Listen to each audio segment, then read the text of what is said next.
Buenos días, estamos aquí con Claudia Vázquez-Aro. Ella fue parte de la delegación argentina que viajó a la CEDAW en octubre de este año que está finalizando y vamos a conversar acerca de esta experiencia.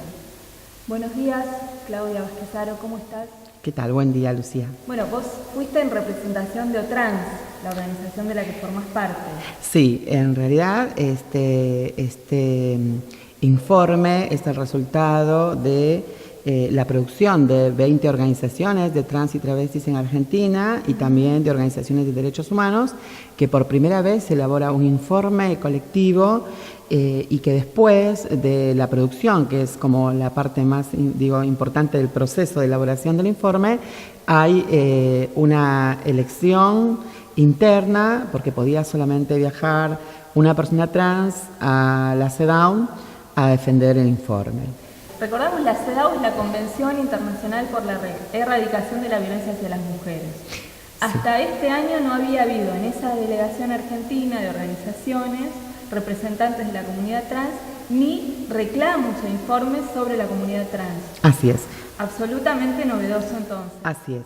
Esto para nosotras es, principalmente para mí ha sido un orgullo y sobre todo una responsabilidad dar testimonio en estos tiempos difíciles que estamos viviendo en la Argentina, pero sobre todo, la importancia de que por primera vez, esta es la 65 sesión del Comité CEDAW, donde nosotras, como mujeres trans y travestis en Argentina, podemos hacer llegar un informe escrito incluso por nosotras mismas, ¿no? Porque el informe lleva nuestras firmas, es el resultado del trabajo de la militancia que venimos llevando adelante desde hace muchísimos años, organizaciones conformadas por trans y travestis y también de derechos humanos, para dar cuenta de la situación actual que vivimos en Argentina. Sería interesante explicar un poco cómo funcionan estos organismos internacionales, porque a veces nos parecen como muy lejanos, ¿no? a la militancia, cómo llegar, cómo acceder a estos espacios, a llevar nuestras demandas, nuestra información, cómo fue ese caminito desde la ciudad de La Plata y la experiencia de organizar a las travestis y trans migrantes incluso en el territorio, hasta viajar a Ginebra y llevar todo no solo la experiencia de La Plata, sino la condición de vida de las travestis y las trans en nuestro país. Sí, nosotras en estos últimos 11 meses, van a ser ya un año de que asumió Macri al poder y la derecha al poder. Sabemos muy bien cómo estas políticas neoliberales inciden de manera arrolladora en los cuerpos de los sectores más vulnerables, principalmente, en este caso, a las mujeres trans y travestis, y doblemente la vulneración a sus derechos por ser migrantes. No nos olvidemos también que en este contexto político ha recrudecido la xenofobia con un componente más, que busca chivos expiatorios para culpabilizar incluso sobre las crisis económicas que vivimos en el país. Nosotras lo que hicimos en La Plata principalmente fue presentar alrededor de 30 habeas corpus preventivos y colectivos por la criminalización a las compañeras trans, por los modos de detención arbitrarias, por cómo estas políticas de mano dura terminan criminalizando a nuestras compañeras, ¿no? Hay una connivencia de la policía en relación con el poder político, pero también el poder judicial, que es el que avala, el que condena, el que arma las causas a las compañeras. Sí, los medios de comunicación muchas veces, ¿no? También. Construyendo esta noticia de narcotravestis, tal cual, ¿no? Y asociando, de algún modo estigmatizando una identidad sexual y asociándola a un delito, ¿no? Mira, qué interesante lo que acabas de marcar, porque una de nuestras partes del informe ha sido que no nos olvidemos que en Argentina se nos criminalizaba por nuestra identidad de género, ¿no? Con los códigos de falta y los delitos policiales. Y entonces, ¿cómo eso, que fue en los 90 muy crudo para la comunidad trans y travesti en Argentina, vuelve en este momento histórico, a partir de la asunción de Macri en el poder, a utilizarse la ley 26737, que es la de tenencia de estupefacientes, para utilizarlo como un mecanismo que criminaliza a todas las compañeras y las vulnera, ¿no? Y en ese sentido, como acá en La Plata principalmente, pero el informe da cuenta de la Argentina y de las experiencias en diferentes lugares, vemos cómo acá, por ejemplo, a través de estos casi 30 habeas corpus preventivos y colectivos, tuvimos 3 fallos favorables, que esos son parte también del informe en el Comité CEDAW, de cómo, por ejemplo, la doctrina Zambrano como un caso emblemático, por un lado, porque es una racia, 25 compañeras trans, llevan detenidas 9 a la comisaría 9ª, quedan 4 en libertad, quedan 5 en libertad y quedan 4 privadas de su libertad. Presentamos el habeas corpus, enseguida los jueces denunciamos que había sido arbitraria, las vejaciones, los desnudos en las calles, el modo como las violentaron a ellas y vulneraron todo tipo de garantías. Entonces, los mismos jueces, la policía acerca los videos y en los videos estaba todo lo que las compañeras denunciaban y lo que nosotras como organización de la sociedad civil, como trans y frente a organizaciones TLGB, La Plata, Berizo y Ensenada, planteábamos en el reclamo. Y en esos videos que la policía acerca a la justicia, bueno, estaba toda la prueba fehaciente y los jueces lo que hacen es anular toda la causa y considerar que se llevó adelante un delito de grado sumo y lo que la justicia insta al Poder Político, al Ministerio de Seguridad de la provincia, bueno, que el cese por un lado de este tipo de prácticas, pero por el otro lo considera que tiene que adecuarse a los estándares internacionales ¿no? basados en derechos humanos. Y pensaba también el contraste de esta situación que estás describiendo respecto de la experiencia de la que se viene con el gobierno anterior, de la aprobación de la Ley de Identidad de Género, que es una ley emblema en el mundo, ¿no? Es la ley más avanzada, precisamente porque la persona que opta por cambiar su identidad no tiene que dar pruebas ante ningún psiquiatra y ningún médico de por qué ha tomado esa decisión. Y bueno, digo, el mismo país que tuvo la capacidad de producir esta ley, hoy vuelve para atrás en términos de estigmatizar esta misma identidad que protegió, ¿no? Bueno, en este momento nosotras militamos muchísimo. La verdad que yo en toda mi historia y mi militancia creo que es el momento donde más he militado y donde más huérfanos nos sentimos en términos del Estado, ¿no? Porque el Estado está para protegernos. Sin embargo, acá aparece una vez más el Estado para condenarnos, para castigarnos, para encerrarnos. Y por eso, bueno, surge este informe, ¿no? Y este informe da cuenta tiene como 4 partes importantes, habla del marco jurídico, de estos avances que hemos tenido como matrimonio igualitario, ley de identidad de género, cupo laboral trans en la provincia de Buenos Aires, que aún la gobernadora Vidal no lo implementa, y esto también fue una preocupación y un reclamo en la CEDAW, y vemos cómo este informe da cuenta de las violencias, de las múltiples violencias. Las violencias, algunos lo llaman violencia institucional, pero tiene que ver con las violencias que vivimos, por un lado, desde la escuela, la falta de acceso a la salud, al trabajo, a las situaciones de encierro, cómo se agudiza, ¿no? En esta cuestión de la interseccionalidad. Si sos trans, obviamente la mayoría somos de clase pobre, cómo esto se complejiza si sos migrante, si sos descendiente de pueblos originarios, si sos afrodescendiente, cómo estas interseccionalidades terminan vulnerando aún más nuestras vidas, ¿no? Y entonces, en relación a las múltiples violencias, se presenta también un capítulo específico y otro que tiene que ver con el DES, los derechos económicos, sociales y culturales, a los cuales nosotras la mayoría no ha accedido. De hecho, uno de los pedidos y preocupaciones es el trabajo formal en condiciones dignas. Claro. Y el último es un capítulo que habla específicamente de situaciones específicas que tienen que ver con infancias trans, sin violencia y sin discriminación. Argentina también es líder en este tipo de avances, ¿no? Y la cuestión de las transmigrantes y de los hombres trans, ¿no? Nuestra preocupación, porque en Argentina la expectativa de vida de las personas trans y travestis es de 35 años y también la persecución policial que se agudiza cada vez más y es algo que si no tenemos libertad no podemos acceder a ningún otro derecho. ¿Qué sentiste en el momento que te tocó estar frente a las expertas de la CEDAW y tomar la palabra en nombre de, me imagino la cantidad de imágenes que habrán pasado por tu cabeza de compañeras, muchas que ya no deben estar? ¿Cómo fue ese momento? ¿Qué te impulsó? ¿Y cómo te sentiste después? Un momento único en mi vida personal, pero también sabemos muy bien que las luchas no son personales, sino son colectivas, y obviamente me acordé en ese momento de Loana, me acordé de Diana, me acordé de todas las compañeras que nos abrieron el camino, que hicieron que esto fuera posible, porque esto no empieza conmigo ni termina conmigo, que sabemos muy bien que es el resultado de una lucha histórica del colectivo trans en Argentina. Y la verdad que estar ahí hablando en voz propia, que se escuche nuestra voz, que el mundo escuche en primera persona lo que nos pasa a las trans y travestis en Argentina, me pareció una conquista muy importante en términos de participación, pero también es histórico. Es histórico porque hemos podido llegar hasta Naciones Unidas con lo difícil que cuesta. Hemos podido estar hablando en primera persona, no más siendo leídas ni habladas.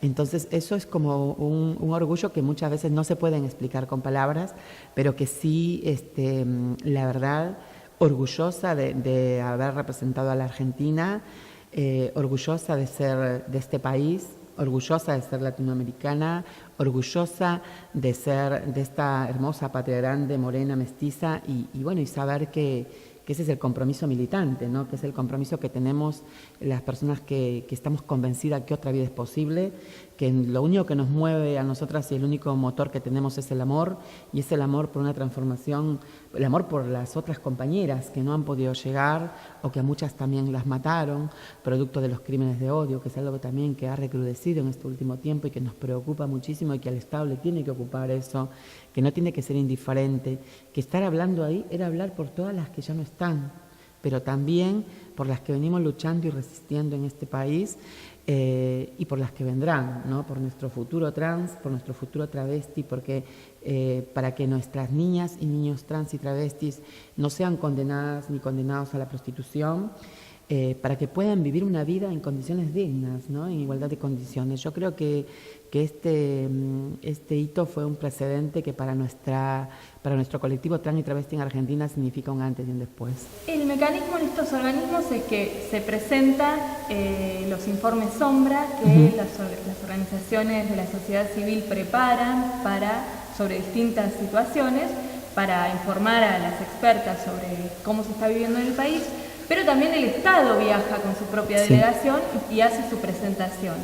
¿Cómo fue esta relación respecto de lo que llevaban las organizaciones y lo que llevó el Estado, y cómo funcionó eso en el transcurso de esos días? Sí, bueno, fue una semana intensa, una preparación previa de IRRAU Asia-Pacífico que nos entrena para estos dos momentos claves que llevamos allá, y ahí estamos ya en el momento de la defensa del informe, y que tenemos dos momentos claves. Una es el lunch briefing, que es una hora con las expertas del Comité CEDAW, que ya han leído los informes sombra y que prácticamente como estrategia nosotras esperamos que ellas nos pregunten, a lo mejor quieren algún detalle.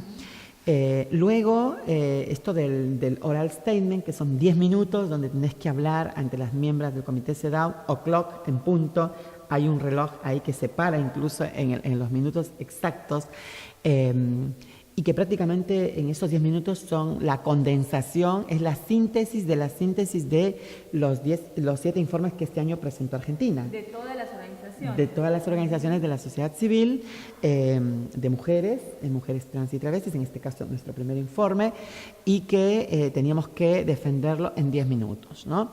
Al día siguiente, el Estado argentino y su comisión oficial presentan su informe, y luego media hora tienen para presentar su informe, y empieza la ronda de preguntas de las miembros del Comité CEDAW, ¿no?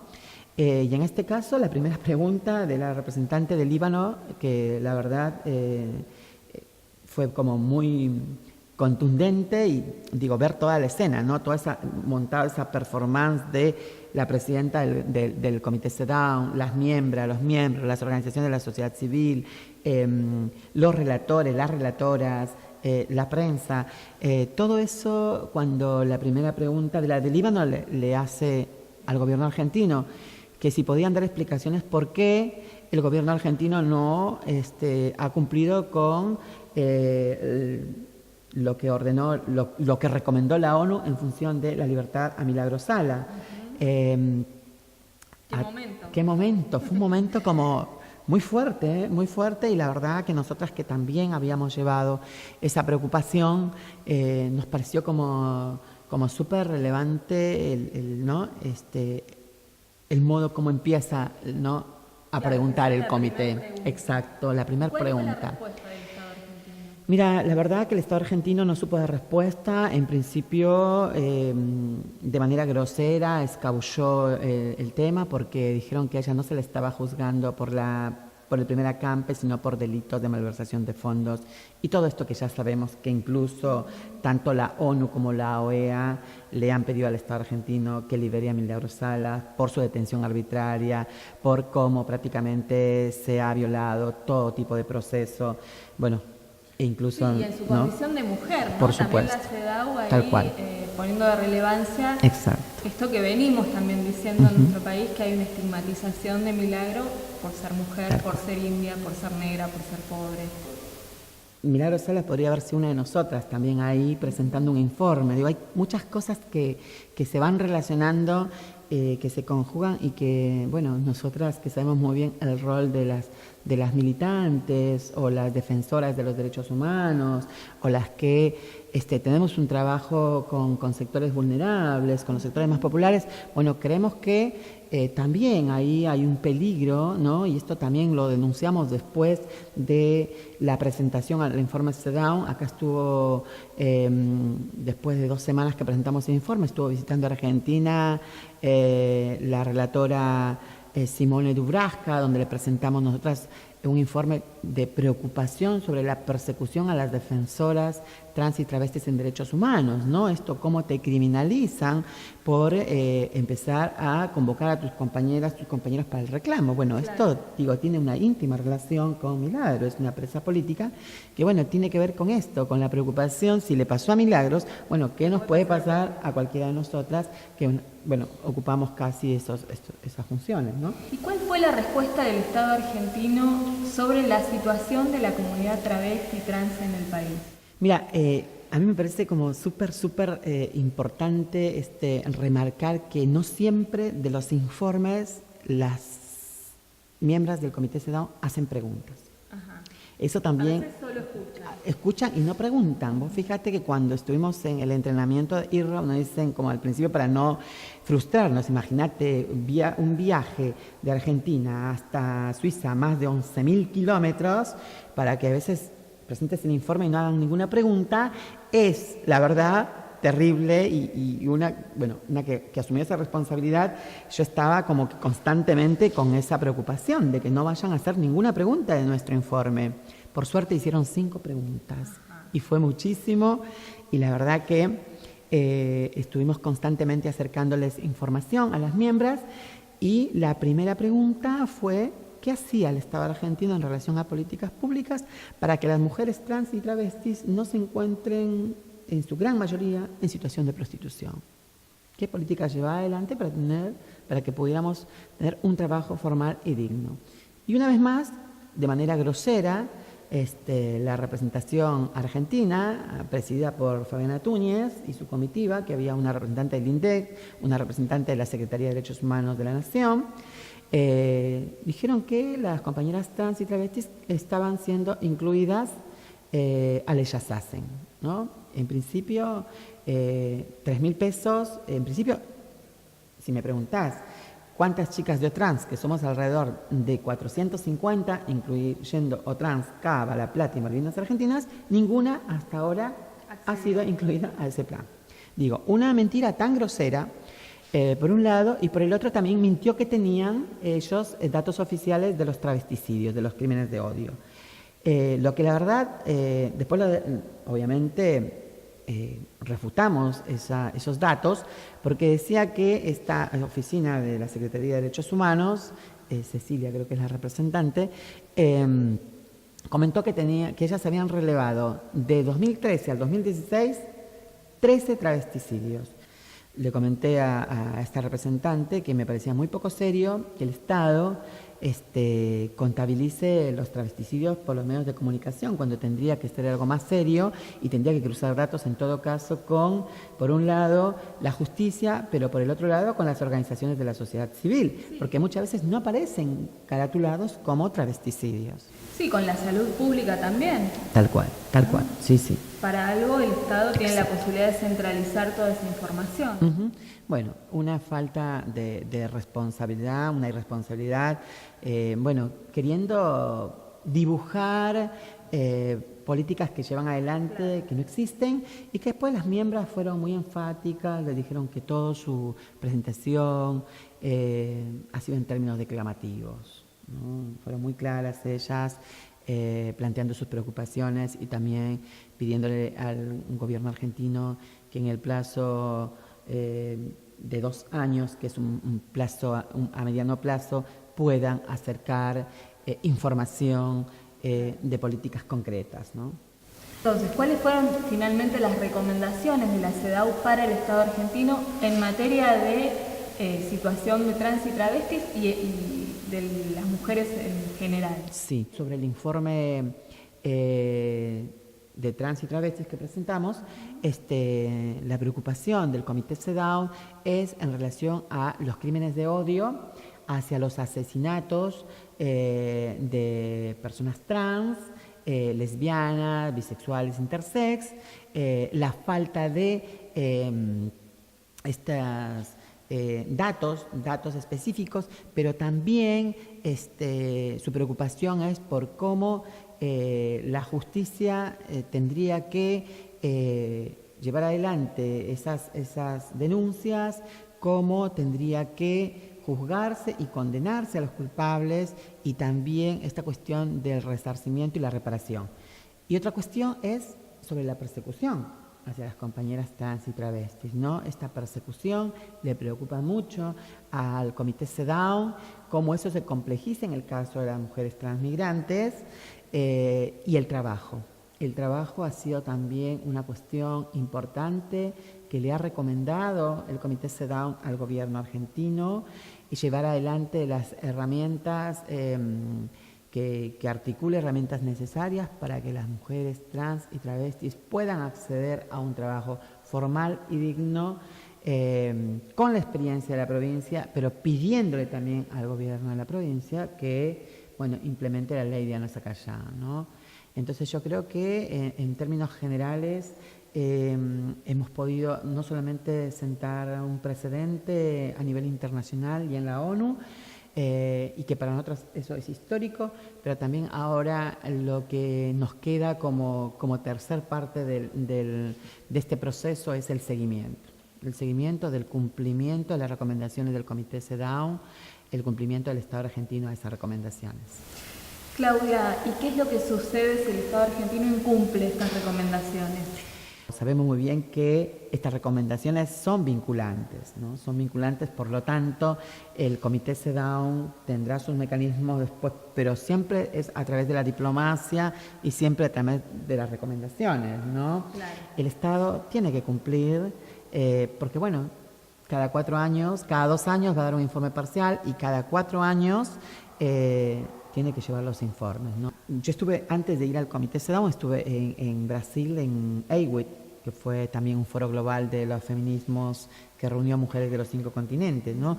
Tanto en Brasil como en Ginebra, en la ONU, por lo del Comité CEDAW, las otras delegaciones miran a Argentina como el ejemplo en términos de avances normativos de derechos humanos, pero también están muy preocupados y preocupadas por cómo este nuevo gobierno vulnera cada día más los derechos que hemos conquistado en el anterior gobierno, ¿no? Producto del gobierno de Néstor y Cristina. Entonces, la verdad que es una preocupación muy grande, pero me parece que esto empieza a agudizarse. Estamos viendo en este contexto histórico y político cómo empiezan incluso a generarse, agudizarse la represión. Vemos cómo hasta ahora el gobernador Morales no ha hecho caso omiso a las recomendaciones de la CEDA, de la ONU y de la OEA, y vemos también cómo eso, bueno, nos juega en contra como país, ¿no? Como país, porque somos un ejemplo en el mundo, pero eso hay que sostenerlo, y no perdiendo esos valores democráticos, y no perdiendo obviamente los derechos humanos como un horizonte a seguir, y que nos permita, bueno, vivir en países mucho más democráticos, ¿no? Muchas gracias, Claudia Vázquez Aro. Bueno, compartíamos entonces el relato de la primer participación argentina en representación de la comunidad trans y travesti en la Convención para la Erradicación de la Violencia hacia las Mujeres, organismo que hace el seguimiento de estos derechos desde Naciones Unidas, un hecho histórico, y estuvimos con su protagonista.